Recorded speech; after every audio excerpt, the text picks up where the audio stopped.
June, August ఈ 2 నెలల్లోనూ మీరు చాలా అప్రమత్తంగా ఉండే ప్రయత్నం చేసుకోండి.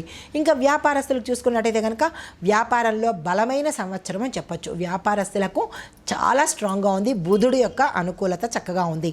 విదేశీ కాంట్రాక్టులు కానీ, కొత్త భాగస్వామ్యాలు కానీ, మార్కెటింగ్, ఈ 3 రంగాల్లో ఎవరైతే ఉన్నారో వారికి లాభంగా ఉండేటట్టుగా కనబడుతోంది.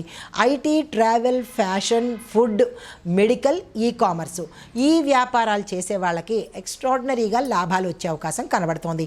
అయితే మరి ఎప్పుడు పెట్టుబడులు పెట్టాలి అంటే కనుక పెట్టుబడులకు వ్యతిరేకంగా ఉండే నెలలు ఏప్రిల్, జూలై ఈ 2 నెలల్లోనూ పెట్టుబడులు పెట్టకండి.